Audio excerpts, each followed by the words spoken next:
진리에 이르는 길을 시작하겠습니다. 이번 시간에는 영혼의 상태 변화를 살펴보도록 하겠습니다. 상태 변화에는 자기의식, 오성, 창조성, 이성, 절대성이 있어요. 서양에서는 마음을 주로 철학자들이 다루죠. 서양 철학자들은 마음의 실체를 거의 다루지 않죠. 주로 이제 오성이나 이성, 자아 이런 것들을 다루죠. 그래요. 서양 철학자들이 다루는 내용을 보면 되게 어렵죠. 어려운 게 왜 어렵나요? 실체를 안 다루기 때문에 그래요. 실체를 주로 안 다루고 현상만을 탐구하기 때문에 어려운 거예요. 그 비유를 하자면 자동차를 알려면 무엇부터 알아야 되나요? 자동차의 구조부터 알아야 되겠죠.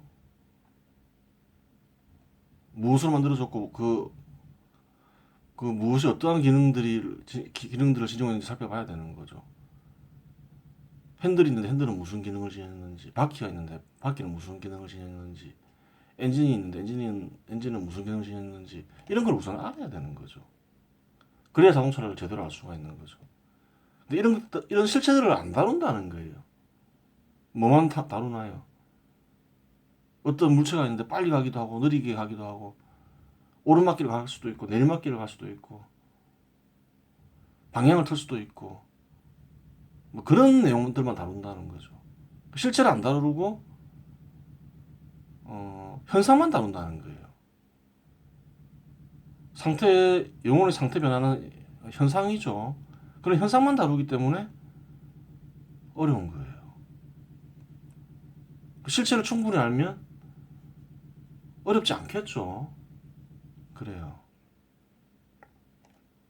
그렇게 되는 거예요. 예전에 진리에 이르는 길 구성이 조금 잘못됐다 그랬죠.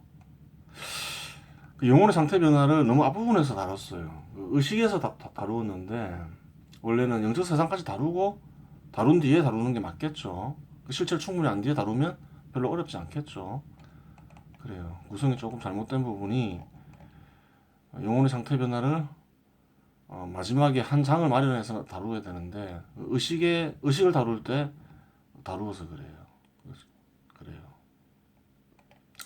이번 시간에는 영혼의 상태 변화 중 하나인 그 자기의식을 살펴보도록 할게요. 자기의식은 나를 떠올리면 나의 입장에서 대상을 인식하고 판단하려는 상태예요. 영혼이 이런 상태로 바뀌죠. 대부분 사람들은 나의 입장에서 대상을 인식하고 판단하죠. 어떤 사람을 보고 착한 사람, 나쁜 사람 평가하는 건 뭔가요? 나의 입장에서 그런 거죠. 내가 나쁜 사람이라고 판단해도 딴 사람이 볼 때는 착한 사람일 수도 있는 거죠. 그래요. 맛있는 음식, 맛없는 음식, 이런 것도 뭔가요? 나를 떠올리면 나 입장에서 대상을 판단하는 거죠. 인식하고 판단하는 거죠. 내가 맛없다고 생각하는 것도 딴 사람은 맛있다 생각할 수 있는 거죠. 그래요. 사람은 인간은 대부분 대상을 인식할 때 자기의식 상태에서 인식을 하죠. 인식하고 판단해요. 그래요. 그러면 자기의식을 자세히 알려면 어, 나에 대해서 알아야 되는 거예요. 나의 내용으로 주로 무엇을 취하죠, 사람들은? 육체를 취하죠. 그렇죠. 나는 어떻게 생긴 사람이야. 나는 젊었어, 늙었어. 이런 거 다 육체를 취한 거죠. 마음도 취할 수 있나요? 마음도 취할 수 있죠. 내 마음이다 이런 얘기 하잖아요. 물론 마음은 그래요. 내가 만들었다고 볼 수 없는 거죠. 부도 취하죠. 가난한 자, 나는 가난해. 난 가난한 사람이야. 나는 부자 이런 거 다 부를 자기 내용으로 취한 거죠. 나의 내용으로 취한 거죠. 명예도 마찬가지죠. 권력도 마찬가지고 위치도 마찬가지죠. 나는 높은 사람이야. 난 낮은 사람이야. 이런 거 다 위치를 취한 거죠. 물론 위치는 여러 가지랑 결합할 수 있겠죠. 권력이 큰 사람, 낮은 사람, 부가 부를 많이 지닌 사람, 적게 지닌 사람, 여러 가지랑 결합할 수 있겠죠.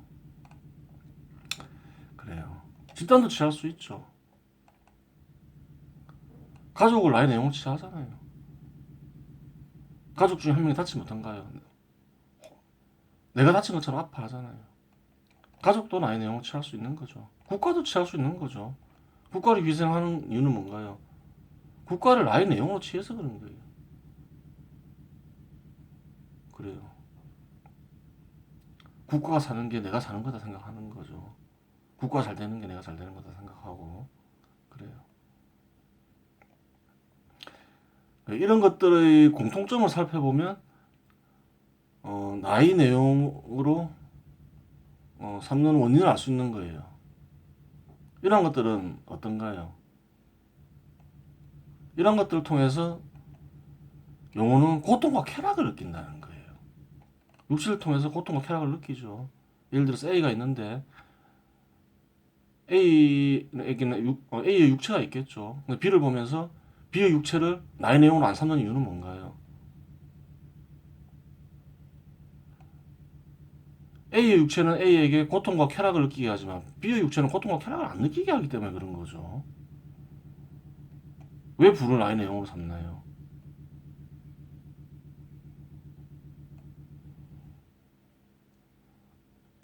B를 잃으면 그 나 육체가 손상당한 것처럼 마음 아파하고 B를 얻으면 건강해진 것처럼 기분이 좋고 이런 게 뭔가요?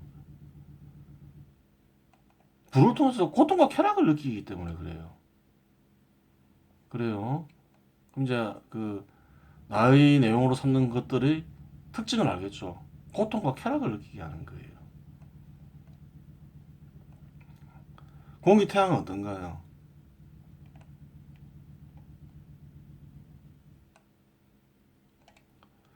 생존에 필요한 대상이죠. 반드시 필요하죠. 공기 없으면 못 살죠. 태양 없어도 못 살죠. 근데 왜 나의 내용으로 취하지 않나요? 공기를 나의 내용으로 취하는 경우는 거의 없죠. 태양도 그렇고. 일반인들은 그러지 않죠. 공기, 나는 공기다 이런 얘기 안 하죠. 공기가 내다 이런 얘기 안 하죠. 대부분 사람들의, 뭐, 모든 인간들에게 생존이 필요한 대상이지만 대부분 사람들은 공기나 태양을 통해서 고통과 쾌락을 느끼지 않기 때문이에요. 그렇기 때문에 공기나 태양을 나의 내용으로 안 취하는 거예요. 공기가 만약에 환경이 아주 오염돼서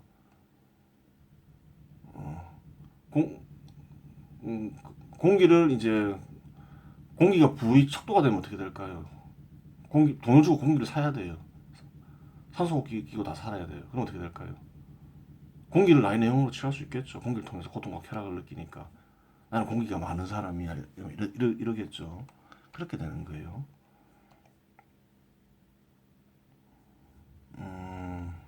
자기의식이 나타나는 과정을 살펴볼게요. 대상을 인식하겠죠. 마음에서 대상이 나타나는 대상을 인식하겠죠. 대상을 통해 고통이나 쾌락이 발생하겠죠. 발생할 수 있겠죠. 대상을 통해 고통이나 발생할 수 있어요. 그러면 대상을 나의 내용으로 취할 수 있겠죠. 그러면 어떻게 되나요? 나의 내용에 입각하여 대상을 인식하고 판단하게 된다. 이러한 과정이 있는 거죠. 그래요.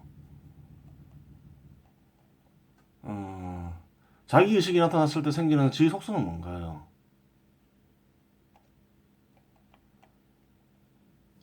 진리 반대로 보면 되죠. 진리는 객관성과 보편성을 지닌다 했죠. 그러면 주관성과 특수성이 생기겠죠. 주관성과 특수성을 지니고 있죠. 자기의식이 생기면.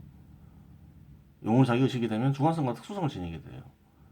그럼 합리성과 현실성이 결여되겠죠. 그 비합리적이고 비현실적으로 되는 거죠. 그 특수성을 지니죠. 그런 자기의식이 나타났을 때 생기는 지는 특수성을 지니죠. 진리는 절대성과 필연성을 지니죠. 근데 하지만 자기의식이 생겼을 때 생기는 지는 절대성과 필연성이 결여되니까 상대성과 우연성을 지니게 되겠죠.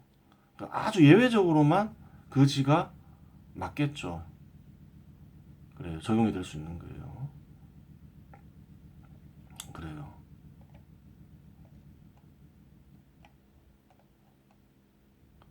그렇게 되는 거예요. 자기의식이 생기면 어떤가요? 자기의식이 생기면, 그만이 아니라, 자기 의식과 나와 나의 내용을 구별할 수 있어야 되겠죠. 무슨 말이냐면 나라는 형식이 생기면 나라는 내용을 취하겠죠. 그러면서 그 내용에 입각해서 영혼의 상태가 변하겠죠. 그래요. 그 변한 영혼의 상태가 자기 의식이라는 거예요. 그래요. 나나 나의 내용은 영혼은 아닌 거죠. 그래요. 영혼의 생각인 거죠. 자기 의식은 변화된 영혼을 가리키는 어떤 영혼을 가리키죠. 영혼의 한 상태를 가리키는 거죠. 구별할 수 있어야 되겠죠.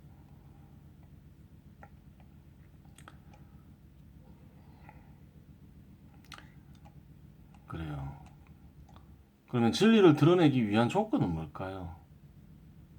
뭐 진실도 되겠죠. 진리나 진실을 드러내기 위한 조건.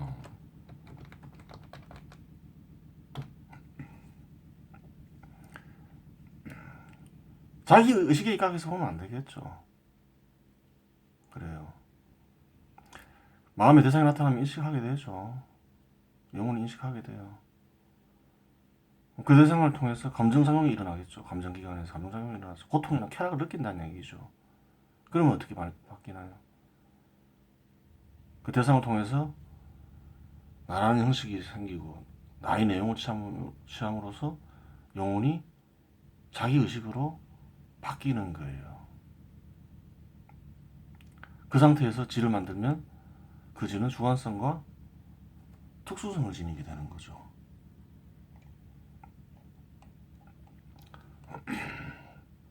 그래서 예로부터 무슨 말이 있나요? 진리를 얻기 위해서는 뭐 그래요. 진리를 얻기 위해서는 절대자와 합의를 해야 되는데 절대자와 합의하는 방법 중에 방법을 뭐라 하나요? 불교에서는 아상을 버리라고 그러죠. 아상. 나자의 떠올림상으로 보면 되겠죠. 나의 떠올림을 그치라 이러는 거죠. 또 도교에서도 뭐 그런 얘기 하죠. 관윤이 그 노자의 제자라고 알려진 관윤이 노자일 수도 있겠죠. 아집을 버리라고 그러죠. 아집을. 같은 말이죠. 아상을 버려라, 아집을 버려라. 그 말은 무슨 말인가요? 자기 의식을 지니지 마라. 이제 이 말인 거죠. 같은 말이죠. 뭐 어떻게라고 이렇게 물어볼 거 아니에요. 어떻게 아상과 아집을 버리는데 그냥 아집과 아상을 버리라는 얘기만 하는 거죠. 그러면 그 정도만 얘기하면 깨달음이 있다고 얘기할 수는 있겠지만 옛 사람들 넘어섰다 얘기할 수는 없겠죠. 다 많은 사람들이 그렇게 얘기했으니까. 그럼 더 발전되게 얘기하려면 어떻게 얘기해야 될까요? 아상과 아집은 왜 생기나요? 앞에서 얘기했죠. 감정작용 때문에 생기는 거죠. 고통과 쾌락이 일어나기 때문에 그렇죠. 그 말은 무슨 말인가요? 고통과 쾌락을 안 일으키면 되는 거예요. 그 말은 뭐예요? 대상을 인식할 때 감정적으로 보지 마라. 그런 거예요. 감정적으로 안 보면 어떻게 될까요? 자기의식이 안 생기겠죠. 왜? 나의 형식이 안 생기고 형식이 안 생기니까 나의 내용으로 안 취하니까 나의 내용으로 어떤 대상을 안 취하니까 자기의식이 안 생기는 거예요. 그래요. 한 걸음 더 나아갔죠. 감정적으로 보지 마라. 대상을 인식할 때 고통과 쾌락의 시각에서 바라보지 마라. 이렇게 되는 거죠. 그렇게 되는 거예요. 그런데 감정작용을 일으키지 마라 이 말을 오해하면 안 돼요. 어떠한 감정도 지니지 않고 어떠한 의지도 일으키지 말라 이 말이 아닌 거예요. 예전에 한번 했죠. 진리에 이르기 위해서는 뭘 해야 되나요? 감정기관을 수수 감정기관으로 되돌려야 되는 거죠. 그러면 뭐가 일어나나요? 순수 의지가 일어나는 거죠. 그래요. 그게 정확한 답인 거죠. 감정작용을 일으키지 말라는 거는 어, 인간의 입장에서 영혼, 그 혼의 작용을 일으켜서 혼의 작용에 한 감정작용을 일으키지 말라는 거죠. 그래요. 순수 의지를 일으키기 위해서는 어떤가요? 순수 감정기관으로 돌아가서 순수 의지를 일으켜야 되는 거죠. 그래요. 그 말인 거예요. 감정작용을 일으키지 말라는 말이 그래요. 아무런 작용을 일으키지 말라는 게 아니에요. 혼에 입각한 작용을 일으키지 말라는 말이에요. 순수 의지를 일으켜야 되겠죠. 왜 그래요?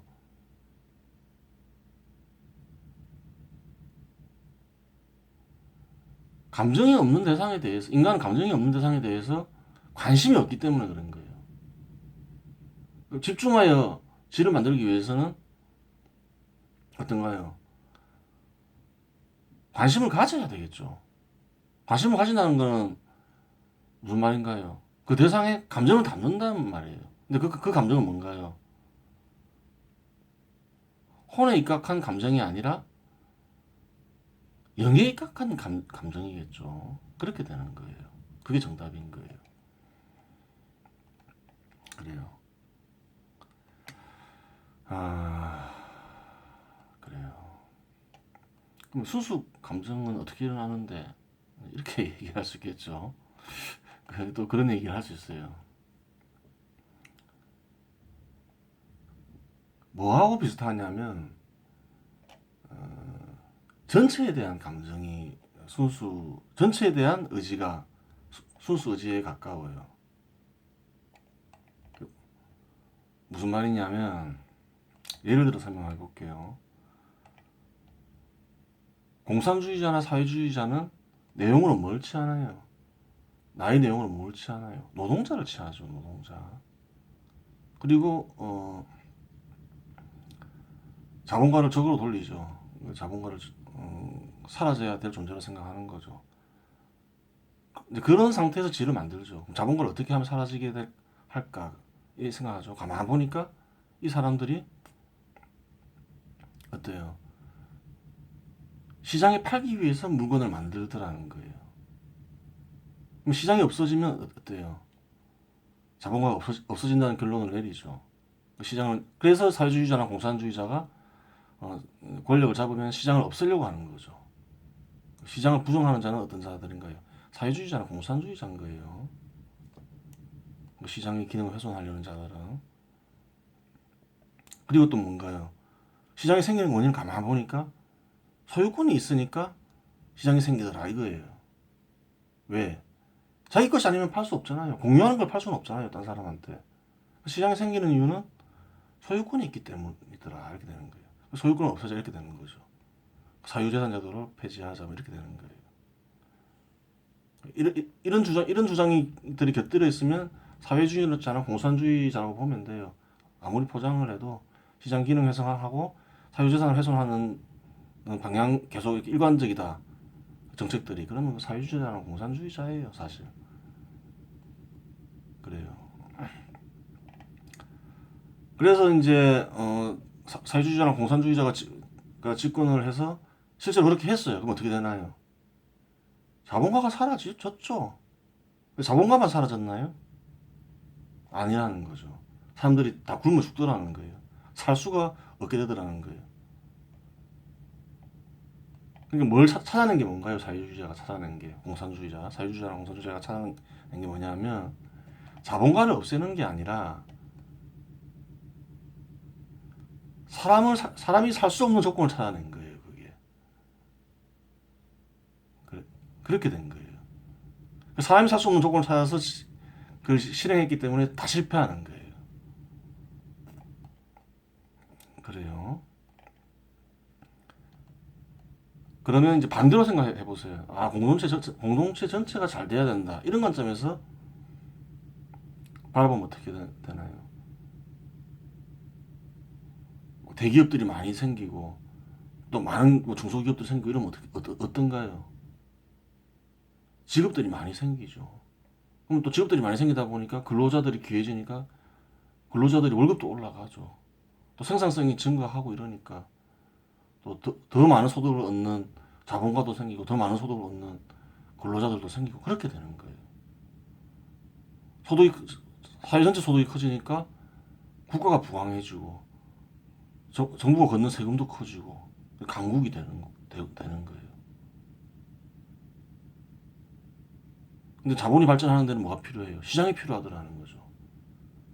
자본은 그렇죠. 농부로 치면 종자라면 시장은 뭐예요? 밭이죠. 막 시장을 막 개척하니까 자본들도 더 커지더라는 거죠. 해외 시장 개척하고 막 그러니까 막 자본이 더 잘 되더라는 거죠. 그러면 이런 사람이 만든지는 어떨까요? 아, 자본과 시장을 소중히 여겨라. 그것이 너희들이 잘 되는 길이다. 이렇게 얘기하겠죠. 그러니까 어떤가요? 어느 게 맞나요? 후자가 맞죠.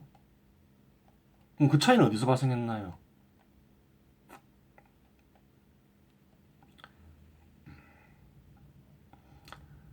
어, 자기 의식으로 전체를 취한 거죠. 그 전체를 취하는 게 순수의지를 일으키는 것과 그러니까 순수 감정기관으로 돌아가는 조건과 거의 같음을 알 수 있죠. 그 왜 그런가요?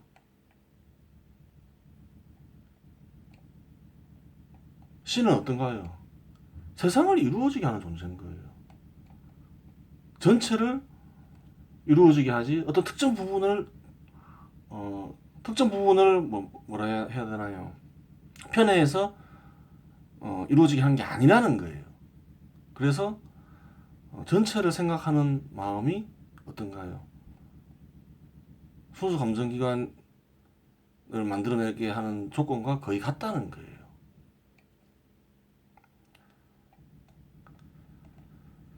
그래요. 이번 시간 여기서 마치겠습니다.